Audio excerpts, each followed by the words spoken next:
I trusted you, and this is how you repay me.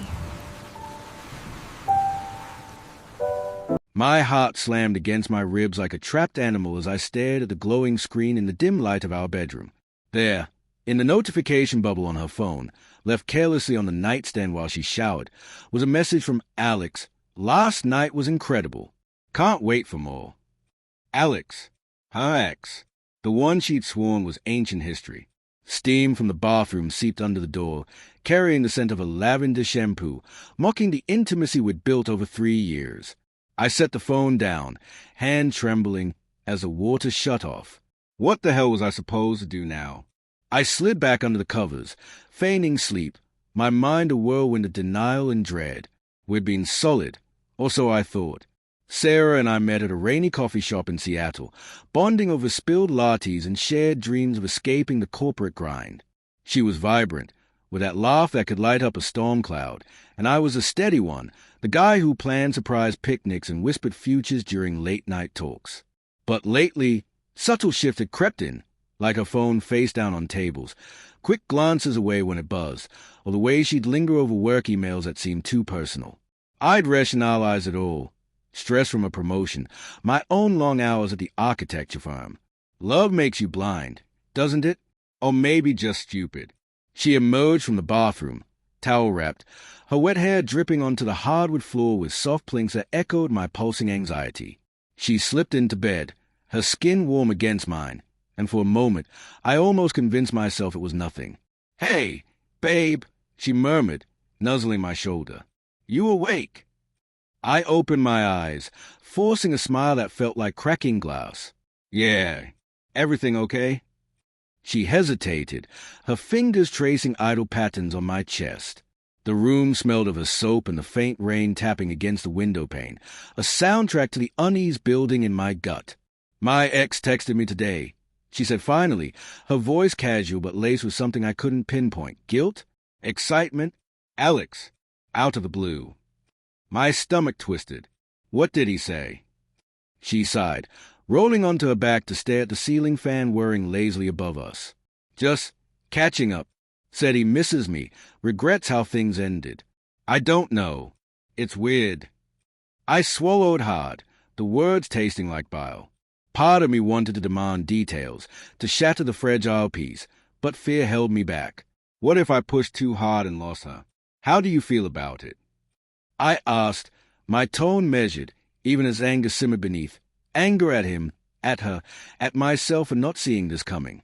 She turned to me, her green eyes searching mine in the low light. Confused. We had something real once, you know? But that was years ago. Still, I might give him another chance. Just to talk, maybe. The words hit like a punch, stealing my breath. Give him another chance? After everything we'd shared. The weekend hiking in the Cascades, the way she'd cry-laugh at my terrible jokes, the promises etched in anniversary cards. But I couldn't let her see the fracture line spreading through me. "Not yet. Follow your heart," I replied, the phrase slipping out like a reflex, soft and supportive. Inside, it was a lie. My heart screamed to fight, to beg, but doubt whispered, what if she's right? What if I'm not enough? She kissed my cheek, relieved, and drifted off to sleep, her breathing steady while mine ragged on. I lay there, the sheets tangled around my legs like restraints, my thoughts fracturing into 1,000-watt IFS. Was this the end? Or just a test? Guilt gnawed at me too. I'd been distant lately, buried in blueprints, canceling dates. Maybe I'd driven her to this. But that text, last night, was incredible. What last night? She'd said she was at a work dinner. The lie hung in the air, invisible but suffocating. The next morning, over coffee in our sun-dappled kitchen, the tension simmered unspoken. The clink of her spoon against the mug grated on my nose, each stir a reminder of the secret bubbling beneath our routine. "Plans today?" I asked, casual as I could manage. "Meeting a friend for lunch," she said, not meeting my eyes. "Old college buddy." I nodded, but as she left, keys jingling like a taunt, suspicion coiled tighter. "Follow your heart," I'd said, but mine led me to her laptop, left open on the counter. I hesitated, fingers hovering over the trackpad, moral conflict raging. This wasn't me, the trusting partner, the good guy. But betrayal's shadow loomed, and I clicked into her messages. There were threads with Alex, timestamps from weeks ago. Flirty at first, then intimate. Photos. Plans. Can't wait to see you tonight. One read, dated yesterday. My vision blurred with hot tears, anger surging like wildfire. How long? Why? I paced the kitchen, the tile cold under my bare feet, the fridge humming indifferently. Denial crumbled.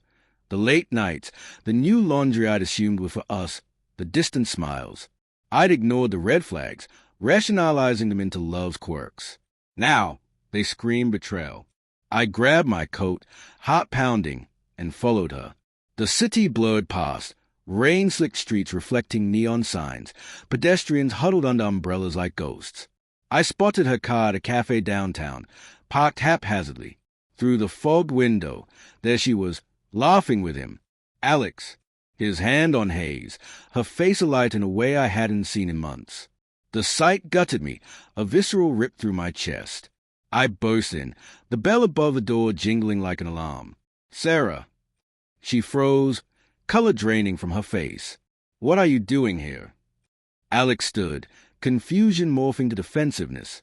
Hey, man, this isn't. Shut up, I snapped, voice raw. The cafe's chatter faded, replaced by the thunder of my pulse. How long, Sarah? How long have you been lying? Tears welled in her eyes, guilt-etching lines on her features. It's not what you think. We just reconnected. I was going to tell you. When? After you gave him another chance? I quoted her words back, laced with bitterness. The air thickened with our shattered trust, the scent of espresso turning bitter. She reached for me, but I pulled away. I love you, she whispered, voice breaking. But things with us, they've been stale. Alex makes me feel alive again. The confession stung deeper than any slap. Alive? What about our life? But in her eyes, I saw a truth, boredom, unmet needs, the allure of nostalgia. And in my own reflection in the window, I saw my complicity, my neglect, my assumptions. We were both flawed, both guilty in our ways. I turned to leave, but paused, the twist hitting me like ice water. Follow your heart, I said again, this time with quiet resolve. Then I walked out, not to fight, but to let go, because in that moment, I realized my heart led elsewhere too, to the co-worker I confided in last month, the one whose text I deleted in shame. Betrayal mirrored betrayal. As rain soaked me, I wondered, were we all just chasing ghosts, breaking each other in the process?